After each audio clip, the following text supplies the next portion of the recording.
From bananas taped to walls, to white lines on blue canvas, to snow shovels from Home Depot, modern art is an ever-changing landscape of creation, pretense, and controversy. Cutting through is the work of one French painter. My name is Quentin Miller, and this is the story of Pierre Brassau. The year is 1964. Beatlemania arrives in full force with the Beatles' first U.S. tour. Muhammad Ali beat Sonny Liston for his first ever title as heavyweight champion of the world, and painter Andy Warhol has his most prolific year yet. In Sweden, however, French painter Pierre Brassau is about to get his big break.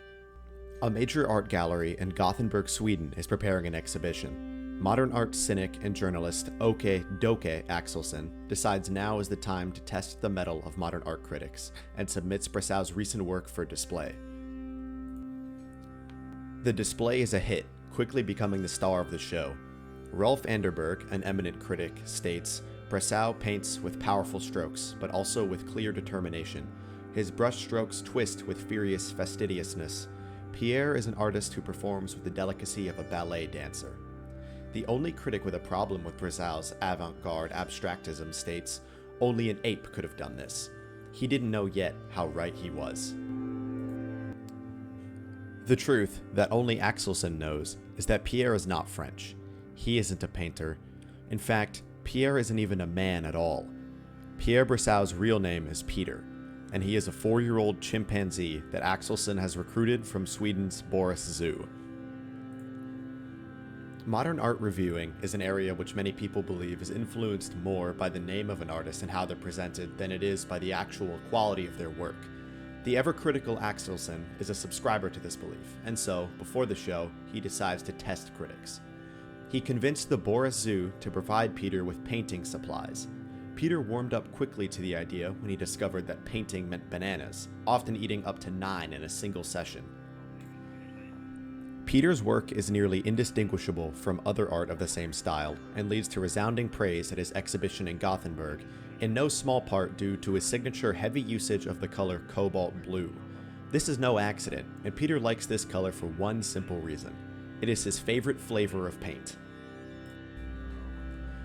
After the events in Sweden, Peter puts down the paintbrush and exits the art world, enjoying a quiet retirement. 5 years later, he's transferred to the Chester Zoo in England, where he peacefully lives out the rest of his life. The Boris Zoo remembers him, however, and 2 of Peter's original paintings found their way back to the zoo, where they remain on display in an office there. They're still available for appointment with staff. So, what was the point of the Brassau experiment? At the end of the day, the mission was to produce a practical critique of the modern art movement, and if that is the case, it certainly succeeded. However, that's all it ever was. This was not the start of a counterculture movement, nor was it a wake-up call for art critics. It was simply the efforts of a discontented man looking for a story in his magazine. That's not to say that Peter didn't have an impact. His work serves as evidence for other art cynics and as a situation to point to when discussing the flaws in art criticism. To the credit of critics such as Rolf Anderberg, who had left such a glowing review previously, they did stick to their guns after the hoax was revealed. Anderberg asserted, even after learning of Peter's primate heritage, that it was, quote, "still the best painting in the exhibition." And, when all else fails, if Peter's art can't be made into a symbol, and if Axelsson really was just a scoop-deprived tabloid writer, Brassau's art still looks pretty good as wall decoration at the Boris Zoo.